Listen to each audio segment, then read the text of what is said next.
Assalamualaikum warahmatullahi wabarakatuh. Waalaikumsalam warahmatullahi wabarakatuh. Apa kabar Bapak Ibu semuanya? Alhamdulillah baik.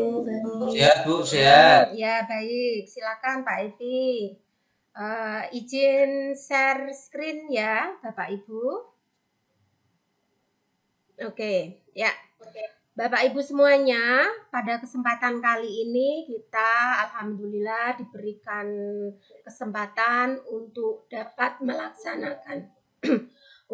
melaksanakan Lokakarya 3, yaitu tentang peran pemimpin dalam pengembangan pembelajaran. Nah, ini Bapak Ibu, karena kalau tak kenal maka tak sayang, izin untuk memperkenalkan diri. Nama saya Arifana. Kesehariannya saya sebagai kepala sekolah di SDN Kembang Arum 03, dan sebelumnya saya mungkin sama dengan Bapak Ibu semuanya, saya adalah guru penggerak angkatan 7 dan saat ini saya merupakan calon pengajar praktik angkatan 11. Salam dan bahagia. Assalamualaikum warahmatullahi wabarakatuh. Salam damai sejahtera, Om Swastiastu, Namo Buddhaya, salam kebajikan, rahayu untuk kita semua di ruang virtual ini.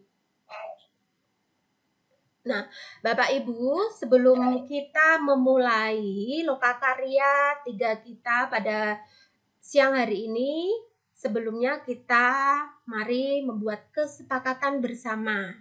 Nah, nanti jika dirasa dari Bapak Ibu kok merasa keberatan, nanti kita delete 1 atau 2 jika nanti berkenan semuanya memberikan kesepakatan. Yang pertama, menyalakan kamera. Yang kedua, mematikan mikrofon. 3, hadir seutuhnya. 4, menghargai waktu bersama. 5, memaksimalkan fitur chat. Kemudian 6, klik raise hand sebelum bertanya. Dan yang terakhir, gangguan teknis adalah hal wajar. Bagaimana Bapak Ibu? Kita sepakat atau perlu ada penambahan atau pengurangan dari kesepakatan bersama yang saya sajikan pada siang hari ini? Sepakat? Sepakat Bu. Oke ya. Terima kasih kalau sepakat. Saya lanjutkan. Nah, Bapak Ibu, di Lokakarya 3 ini kita akan belajar terkait dengan peran pemimpin dalam pembelajaran. Bapak Ibu, sudahkah membuka LMS di PMM? Sudah? Sudah. Baik. Jika sudah dibuka, apakah Bapak Ibu sudah mempelajarinya? Atau Sudah Bu. Alhamdulillah sudah semuanya ya. Oke, lanjut.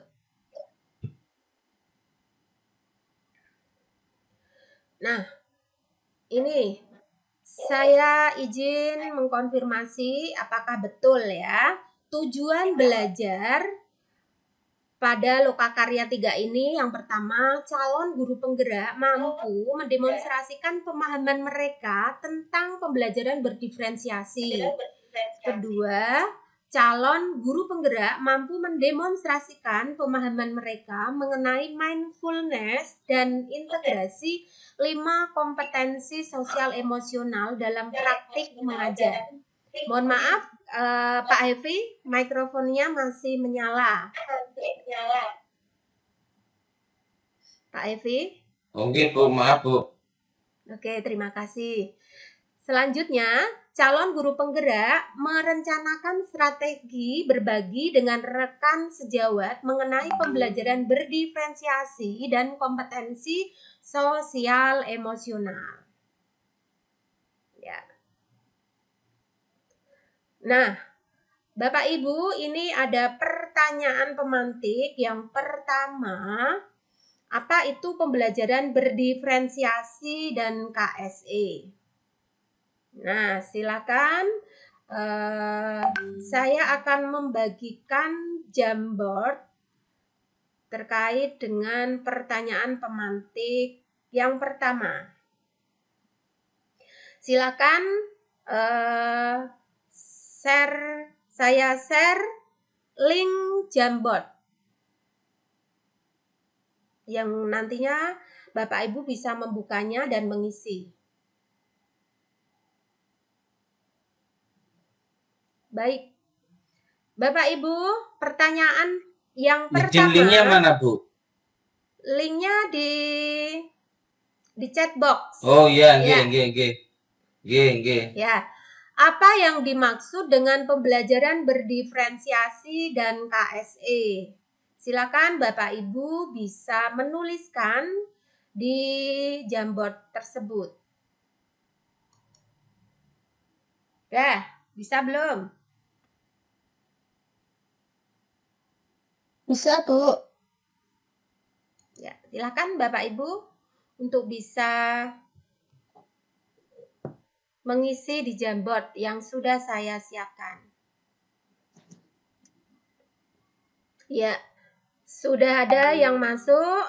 Saya bacakan. Yang pertama, ada yang memberikan pendapat. Pembelajaran yang disesuaikan kebutuhan murid yang beragam. Ada juga yang berpendapat pembelajaran yang sesuai dengan kebutuhan anak. Kemudian ada juga pembelajaran yang berpusat pada peserta didik, memenuhi kebutuhan peserta didik dan menerapkan karakteristik emosional peserta didik. Kemudian ada ini yang terakhir, ada yang berpendapat pembelajaran yang mementingkan tumbuh kembang sosial dan emosional. Ya. Satu lagi. Nah, diferensiasi KSE adalah pembelajaran yang dapat membantu memenuhi kebutuhan belajar setiap siswa dengan kesadaran diri, manajemen diri, dan kesadaran diri. Baik, terima kasih Bapak Ibu. Mari kita simpulkan bersama-sama terkait dengan pembelajaran berdiferensiasi dan KSE. Nah, untuk pembelajaran berdiferensiasi adalah pembelajaran yang dikembangkan untuk merespon kebutuhan murid dalam belajar yang bisa berbeda-beda, meliputi kesiapan belajar, minat, potensi, atau gaya belajarnya. Nah, selanjutnya untuk pertanyaan pemantik yang kedua. Bagaimana pengalaman penerapan pembelajaran berdiferensiasi dan KSE di tempat Bapak Ibu mengajar? Silakan ditulis di Jamboard yang sudah saya sediakan. Di slide yang kedua ya Bapak Ibu. Di slide yang kedua. Oke, baru 2 orang yang masuk. Silakan Bapak Ibu yang belum segera menuliskan di Jamboard slide yang kedua ya Bapak Ibu ya. Ini sudah yang slide yang kedua.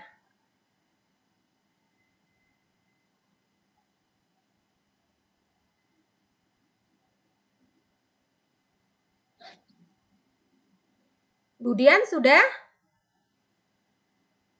Ya. Silakan untuk Budian untuk bisa membacakan bagaimana pengalaman penerapan pembelajaran berdiferensiasi dan KSE di tempat Bapak Ibu peserta lokakarya ini. Silakan. Ya, terima kasih Bu Arifana. Izin membacakan dari jawaban kami.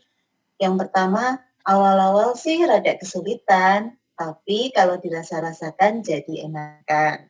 Kemudian yang kedua, sudah berjalan, namun penerapan pembelajaran berdiferensiasi masih banyak kekurangan karena minimnya contoh atau model.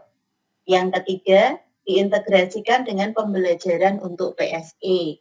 Yang keempat, sudah saya lakukan. Ya, baik. Maaf Bu Arifana, yang punya saya tadi sudah muncul tapi hilang celing. Gitu ya, ya.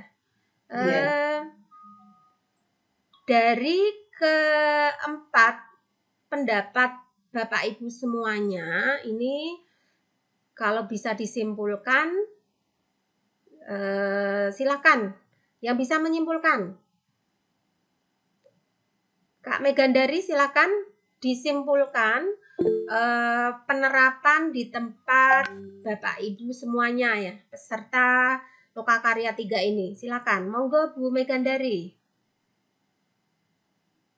Baik Bu, terima kasih Bu Arifana. Kesimpulan dari teman-teman tadi dari awal sampai akhir, menurut saya pembelajaran berdiferensiasi dan KSE ini memang baik diterapkan di kurikulum Merdeka ini, karena berdiferensiasi ini kan artinya berbeda ya, jadi setiap anak nanti dapat pelayanan sendiri-sendiri sesuai kebutuhannya. Kemudian dalam diferensiasi ini kan ada yang namanya pembelajaran sosial emosional. Ini juga perlu karena melatih anak dalam mengembangkan keterampilan sikapnya, kemudian nanti akan muncul kompetensi sosial emosionalnya dalam berinteraksi. Begitu Bu Arifana dari saya. Iya, baik. Terima kasih Bapak Ibu sudah mengisi Jambot. Beberapa pertanyaan pemantik yang saya berikan, alhamdulillah sudah diisi dan kita mendapatkan kesimpulan. Nah, Bapak Ibu semuanya, kita lanjutkan untuk presentasi. Ya, marilah kita melaksanakan refleksi ya. Pada pertemuan kita kali ini, kita sudah belajar apa saja dan hal-hal apa saja yang masih perlu kita perbaiki bersama. Nah, silakan untuk bisa raise hand perwakilan. Saya kasih kesempatan 2 orang untuk bisa raise hand. Ya, silakan Pak Evi. Terima kasih Bu. Intinya dari tadi pemaparan Bu yang dengan paparkan, pada dasarnya ada rasa ingin dari hati saya ingin memperbaiki dan segera melaksanakan diferensiasi dengan baik di sekolah kami, karena memang kami sudah melaksanakan Bu, namun masih perlu pembenahan, perlu strategi yang baik, karena tidak semua guru, apalagi guru yang senior yang sudah menghasilkan prestasi yang banyak, namun belum mau diajak untuk istilahnya berubah ke arah positif. Itu Bu dari saya. Terima kasih Bu. Ya, terima kasih Pak Evi sudah mau berbagi refleksi kita hari ini. Ada selanjutnya Bu Dian Nurwati, silakan Bu Dian. Ya, terima kasih Bu Arifana. Untuk refleksi pembelajaran hari ini luar biasa, dengan difasilitasi oleh Bu Arifana dan diskusi dengan teman-teman. Saya berupaya akan melaksanakan pembelajaran berdiferensiasi lebih baik lagi di kelas, sehingga tujuan dari pembelajaran berpusat pada siswa akan lebih tercapai. Terima kasih. Ya, terima kasih juga Ibu Dian Nurwati yang telah bersedia memberikan pendapat terkait dengan refleksi. Kita sudah belajar semuanya terkait dengan pembelajaran berdiferensiasi dan pembelajaran KSE. Untuk pembelajaran berdiferensiasi dan pembelajaran KSE, semoga Bapak Ibu semuanya dapat dipraktekkan ya di sekolah masing-masing. Nah, terima kasih Bapak Ibu karena waktunya sudah cukup. Kita akhiri pembelajaran di Lokakarya 3 ini dengan bacaan hamdalah bersama-sama. Alhamdulillahirabbil alamin. kita akhiri pembelajaran ini. Wassalamualaikum warahmatullahi wabarakatuh. Waalaikumsalam warahmatullahi wabarakatuh. Terima kasih Bu Arifana.